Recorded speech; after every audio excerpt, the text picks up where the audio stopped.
Bueno, volvemos a repetir la primera de Samuel 4:10. Si lo han encontrado, vamos a leer en el nombre del Padre, del Hijo y del Espíritu Santo para ver qué Dios nos quiere decir en esta noche. Y dice así la palabra del Señor: Pelearon pues los filisteos, e Israel fue vencido, y huyeron cada cual a sus tiendas, y fue hecha muy grande mortandad, pues cayeron de Israel 30.000 hombres de a pie. Y el arca de Dios fue tomada, y muertos los dos hijos de Elí, Ofni y Fines. Hasta acá la palabra del Señor. Como se pueden imaginar, es una palabra que no siempre se predica. Y es justamente una palabra de corrección. No sé para quién será. Lo que sí le digo que atienda muy bien a la palabra. Cuenta la historia que estos dos hijos de Elí, Ofni y Fines, eran sacerdotes del pueblo de Dios. Y Fines era sumo sacerdote del pueblo y Elí era sumo sacerdote del pueblo de Dios. Y este Elí no tenía una visión muy clara de las cosas de Dios. Si usted se recuerda de la historia de Ana y de la mamá que era la mamá de Samuel, fue la que le dijo que estaba borracha cuando ella estaba orando, y ella le dijo: no, mi señor, soy una mujer atribulada que derramó su alma delante de Dios. Quiere decir que ya no venía bien Elí, y no siguió bien. Porque en el capítulo 3, donde habla de los pecados que hacían estos dos sacerdotes, habla que robaban de las ofrendas, habla que robaban del pueblo, hablan que incluso tenían relaciones con las mujeres en los atrios del templo. Un desastre, totalmente un desastre. Y resulta que un profeta fue y le dijo lo que iba a pasar. Y resulta que Elí dijo: bueno, Jehová es y haga como él quiera. Le dijo que iba a desarraigar su casa, que su casa no iba a tener descendencia, que iban a morir sus hijos, que no iba a quedar varón en su casa, que su casa iba a ser completamente aniquilada. Y este buen Elí, en vez de arrepentirse, dijo: bueno, Jehová es y haga como él quiera. Yo creo que si a vos o a mí nos viene alguien y nos dice una palabra semejante, yo creo que estaríamos tirados en el piso llorando, clamando misericordia. Porque las palabras de Dios son sí y amén. Son sí y amén. Pero pasó el tiempo. Fíjate la misericordia de Dios, porque Dios te va diciendo que estás caminando mal. Dios te dice que vas por mal camino. Y Dios te dice que el camino que vos estás llevando es camino de muerte. Y ojalá no seamos como Elí. Ojalá no seamos como Elí, que realmente nos arrepintamos de lo que Dios te va a tomar en cuenta. A mí ya me tomó en cuenta, porque primero fue la palabra para mí. Entonces, pasó un tiempo y todos sabemos la historia de Samuel. Samuel era un niñito que estaba durmiendo y que sintió que lo llamaban varias veces y fue a verlo a Elí porque dormía en el templo, y Elí supo que Jehová era el que lo llamaba y le dijo: la próxima vez que te llama, decile, habla a tu siervo oye. Y Samuel le dijo eso a Dios: habla a tu siervo oye. Y le dijo las mismas palabras, que iba a traer un mal muy grande sobre Israel, que iba a causar mucho dolor y que iba a destruir la casa de Elí.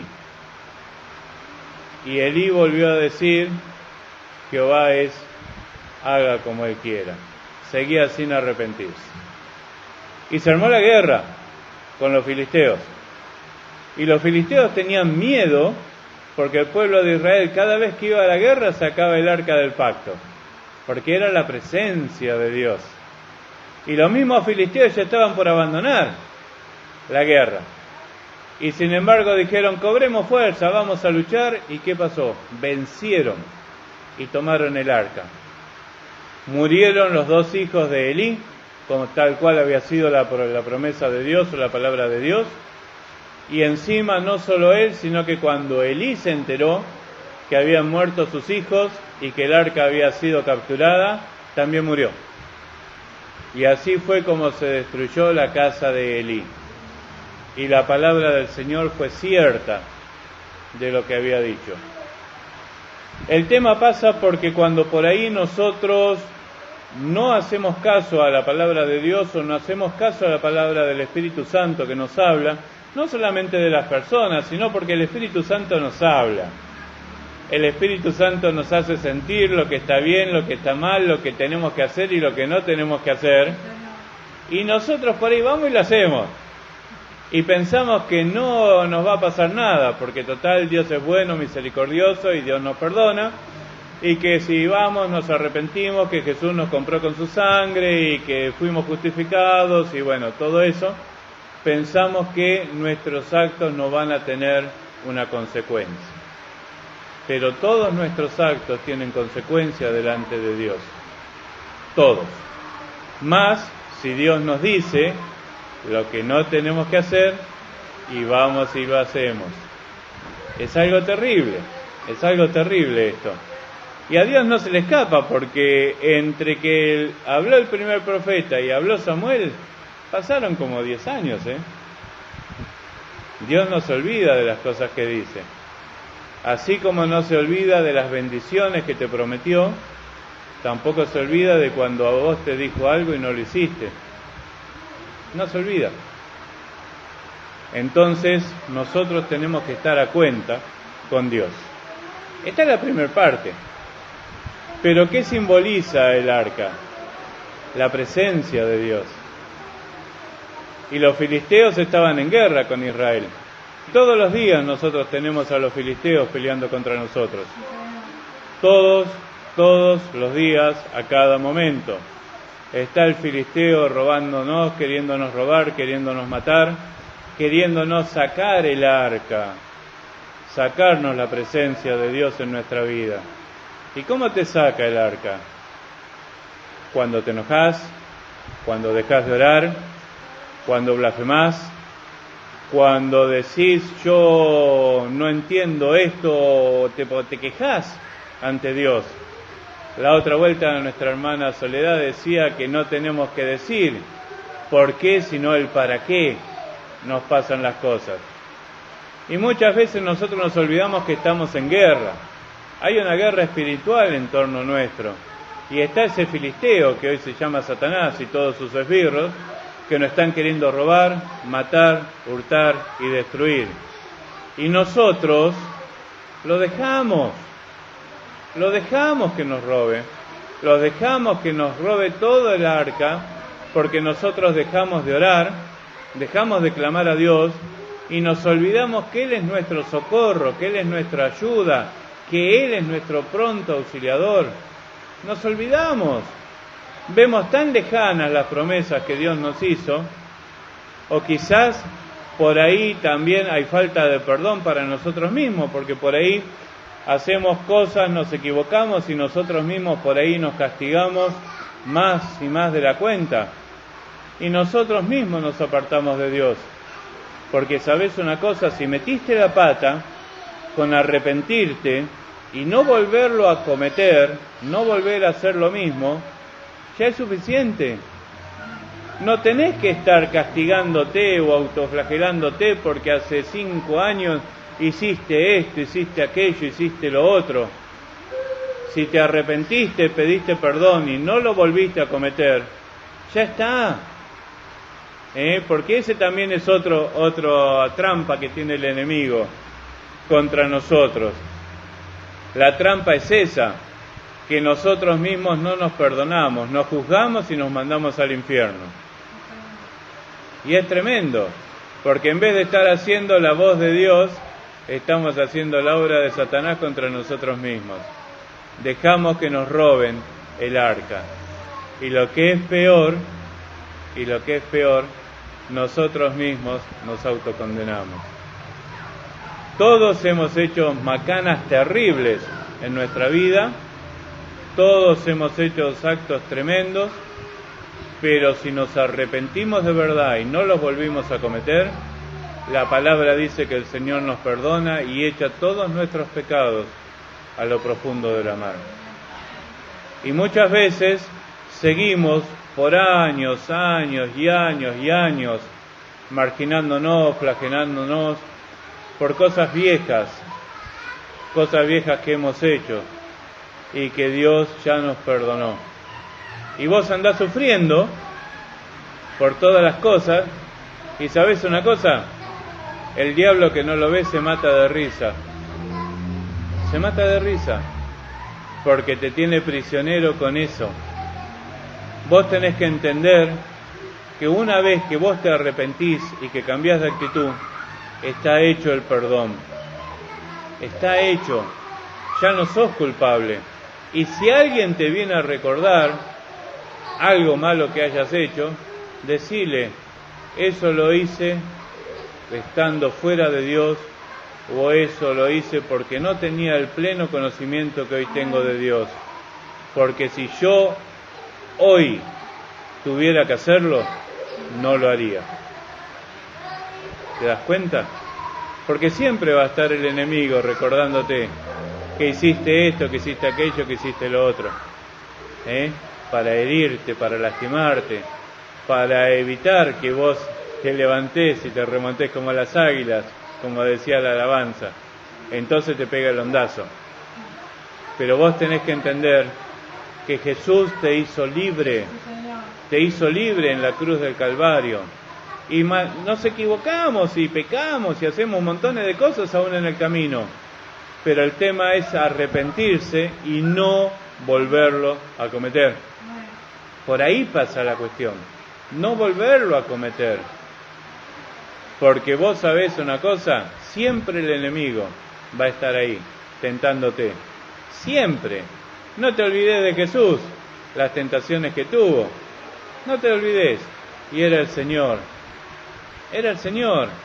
Y no solamente fue tentado en el desierto. Fue tentado con Pedro. Fue tentado cuando le decían que tenía demonio. Fue tentado con montones de cosas en su ministerio. Y sin embargo Él las venció. Entonces eso vos tenés que hacer. Vencer. Vos tenés que vencer. Tenés que dejar de estar aplastado por Satanás. Tenés que dejar de estar aplastado por el enemigo. Tenés que hacerle guerra al enemigo. Tenés que pararte en oración. Tenés que pararte en ayuno.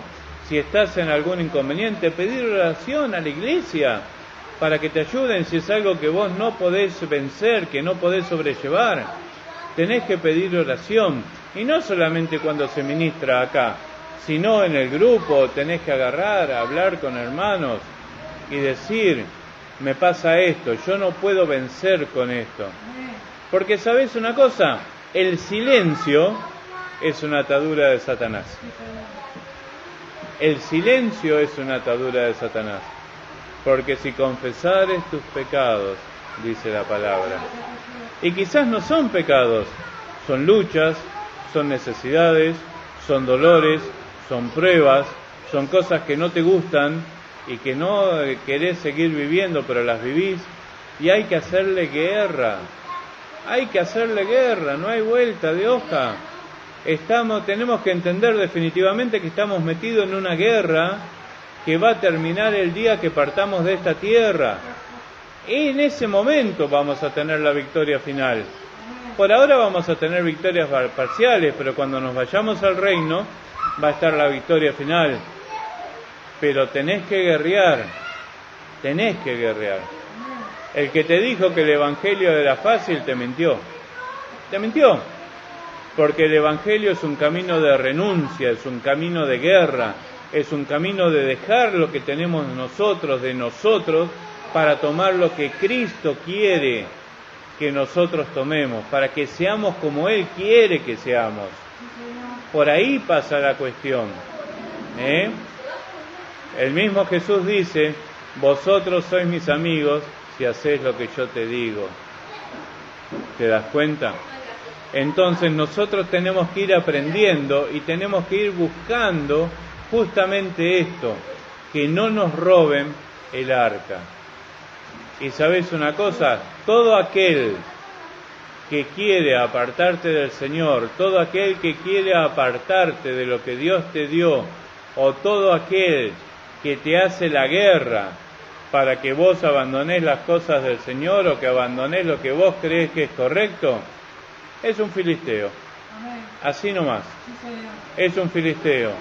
Porque si el Espíritu Santo pone en tu corazón el hacer esto o el hacer aquello, o buscar del Señor de esta manera, orar, ayunar, venir a la iglesia, y salta alguno que dice, ¿para qué vas a la iglesia si siempre te va mal, siempre estás con problemas, siempre estás con lucha, mirá, si al final no sirve para nada, gastás plata, vida, quédate acá? Ese es un filisteo. Aquel que te agarra y quiere sacar lo peor de vos, ese es un filisteo. Aquel que te agarra y te quiere meter en cosas que no son potables, también es un filisteo. Aquel que te quiere llevar y decirte, no pasa nada porque vos sos un hijo de Dios y nada te puede tocar, también es un filisteo. Porque ¿sabés cuando las cosas no te tocan? Cuando estás en una perfecta comunión con Dios. Ahí no te tocan las cosas. Ahí podés estar rodeado de demonios y no te vas a contaminar. Pero si vos no estás lleno del Espíritu Santo, no estás haciendo el centro de la voluntad de Dios y no estás caminando bien como Dios quiere que andes, vas a salir lleno de bichos. Y después vas a pasar acá y vas a caer, porque Dios te va a liberar. Así es la guerra espiritual. Uno tiene que estar bien lleno del poder del Espíritu Santo. En Tito la palabra dice, a unos convenced, a otros apartate, aún aborreciendo las ropas contaminadas por su carne. Tenemos que preguntarle al Señor, ¿con quién andamos? ¿Qué es lo que hacemos? Porque si hasta las ropas contaminan, ¿cuánto más nos puede contaminar la vida? Y nosotros salimos del culto llenos del Espíritu Santo y después nos juntamos con este, nos juntamos con aquello, hicimos esto porque total, yo soy un hijo de Dios y nada me va a tocar. Y después caemos. ¿Y por qué? Porque justamente nos falta estar llenos de la presencia de Dios. Y ahí caemos. La persona que dice, yo conozco testimonios de gente que dice, sí, yo antes era un borracho o antes era un drogadicto y ahora voy y me junto con los borrachos y los drogadictos y qué sé yo. Si no está lleno de Dios va a volver a ser un borracho y un drogadicto. No hay vuelta de hoja.